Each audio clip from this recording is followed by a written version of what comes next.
foot গধূলিতে গুৱাহাটীত কেনেকৈ চলে ডাম্পাৰ যান-বাহন আইন উলংঘাৰ কোনে দিয়ে অনুমতি লালমাটি কাৰ ভুলত হল গধূলিতে ৰাঙলি দুজনৰ প্ৰাণ গল 5খন বাহন চুৰমাৰ হল গুৱাহাটীৰ লালমাটিৰ ৰাজপথ ৰাঙলি মৃত্যু দূতৰূপী ডাম্পাৰখন ফুট গধূলিতে কেনেকৈ সোমাল ৰাজপথত সন্ধিয়া 7 বজাৰ পৰা চলে দিনত চলে আমি দেখুৱাইছিলো দিনত চলে সন্ধিয়া 7 বজাৰ পৰা চলে কিন্তু প্ৰশাসন ব্যৱস্থাটোৱে চকু মুদা কুলিৰ ভাওত বশিষ্ঠ আৰক্ষী আছে বশিষ্ঠ আৰক্ষীয়ে কি কৰিছে যান-বাহন আৰক্ষীয়ে কি কৰিছে ৰাষ্ট্ৰীয় ঘাইপথেৰে ধুমুহাৰ গতিত ডাম্পাৰ আহি থকা সত্ত্বেও দেখা পোৱা নাছিল নেকি যান-বাহন আৰক্ষীয়ে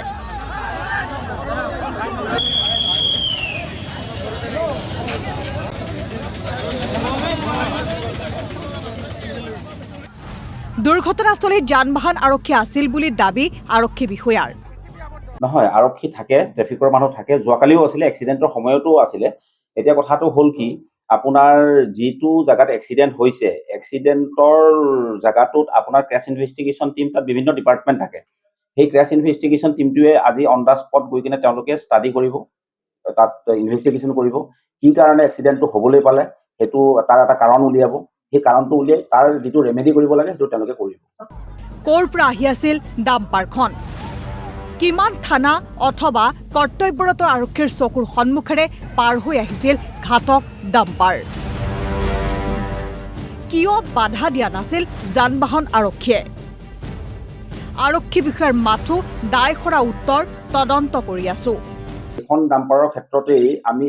তেওঁলোকৰ স্পীড গভৰ্ণৰ এইবিলাক ইত্যাদি আছিল নে নাই সেইবিলাক আমি তদন্তৰ ভিতৰত আনিছো গতিকে আমাৰ টিমবিলাক লাগি আছে আমাৰ ট্ৰেফিক টিমখিনিও তেওঁলোকৰ নিজৰ কামখিনি ভালকৈ কৰি আছে গতিকে তদন্তত গোটেই বস্তুবিলাকে আহিব সাংবাদিকক সম্বোধন কৰি মাথো লোমহৰ্ষক দুৰ্ঘটনাৰ বৰ্ণনাহে দিলে আৰক্ষী বিষয়াই টোটেল 5খন গাড়ী আছিলে এখন আছিলে ডাম্পাৰ আৰু এখন আছিলে সুইফ্ট যিখন আপোনাৰ খানাপাৰা সাইডৰ পৰা আহি আছিলে তাৰ পাছত এখন আছিলে ফৰচুনাৰ আৰু এখন আছিলে আপোনাৰ স্কুটি যি লখৰা সাইডৰ পৰা গেম ভিলেজৰ ফ্ৰণ্টৰ কাটিংটো ক্ৰছ কৰিব ইউটাৰ্ণ ল'বৰ কাৰণে ৰখি আছিলে আৰু যিখন গাড়ী আৰোহী নিহত হৈছে আৰু লগত পিলিয়ন ৰাইডাৰ এজনো নিহত হৈছে তেওঁলোক আপোনাৰ গেম ভিলেজৰ পৰা আপোনাৰ এই কাটিংটোৰ পিনে আহি আছিলে ডাম্পাৰৰ খুনাত প্ৰাণ গল ৰাজা ৰয় মৃদুল ডেকাৰ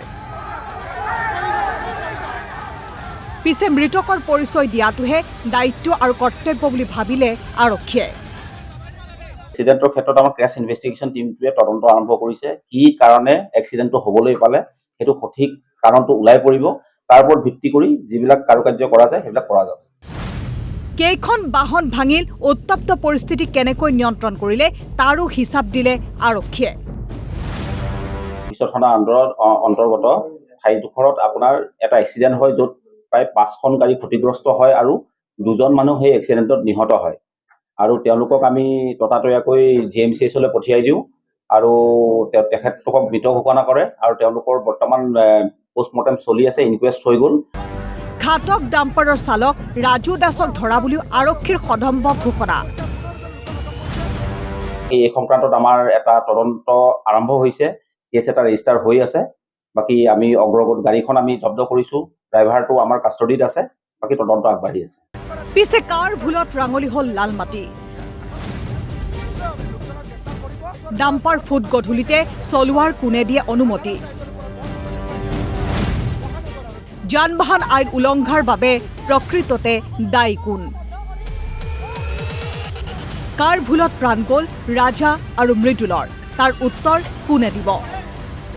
তদন্ত কৰিব কোনে ব্যুৰো ৰিপৰ্ট DY 365